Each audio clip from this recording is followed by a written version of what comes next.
আসসালামু আলাইকুম। আশা করি সকলে ভালো আছেন। আমিও আলহামদুলিল্লাহ আপনাদের দোয়ায় অনেক ভালো আছি। আজকে কিছু ডিম সেটারে দিলাম।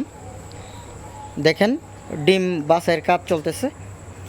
আমরা যখন মেশিনে ডিম বসাই তখন একটা একটা করে ডিম বেছে বেছে এ গ্রেড ডিমগুলো বসাই। দেখেন ডিমের সাইজ মাশাআল্লাহ কতটা বড়। এখানে যতগুলো ছোট ডিম থাকে বা বড় সাইজের ডিম থাকে সেগুলো আমরা সব সময় বাদ দিয়ে দিই, কারণ বড় সাইজের ডিমও ভালো নয়, ছোট সাইজের ডিম থেকেও ভালো বাচ্চা আশা করা যায় না। তার জন্যই ছোট বড় উভয় ডিম বাদ দিয়ে দিই। সব সময় চেষ্টা করি এ গ্রেড সাইজের বা এক সাইজের ডিম বসানোর। দেখেন মাশাআল্লাহ ডিমগুলো কতটা সুন্দর।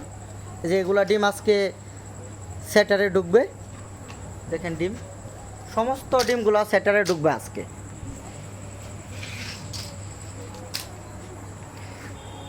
যাদের বীজ ডিম লাগবে তারা আমার সাথে যোগাযোগ করতে পারেন।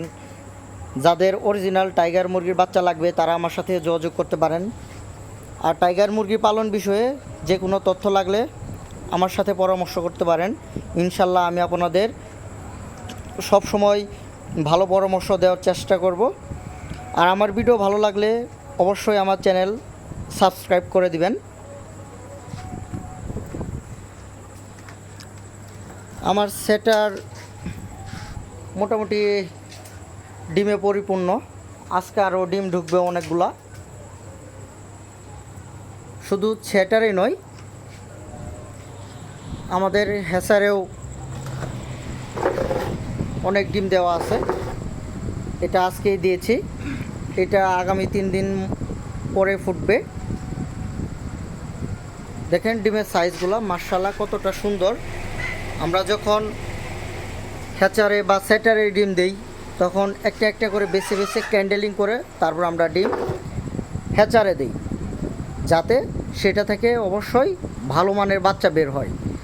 যদি ডিমের কন্ডিশন খারাপ থাকে সেটা থেকে কখনোই ভালো মানের বাচ্চা আশা করা যায় না।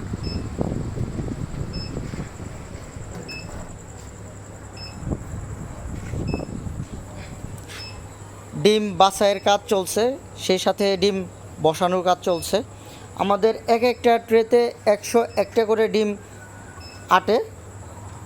প্রত্যেকটা ট্রেতে 101টা করে ডিম বসানো যায়। দেখেন মাশাআল্লাহ ডিমের সাইজগুলো কতটা সুন্দর। সমস্ত ডিম এ গ্রেড সাইজের। আর ওই পাশে আমার দেখেন প্যারেন্টস মুরগিগুলা, সেগুলো এখনও ডিম দিচ্ছে। এখনও সেটা থেকে আমি 54-55% এখনও ডিম পাচ্ছি, যদিও প্যারেন্টসের বয়স 15 মাসের বেশি হয়ে গেছে অলরেডি।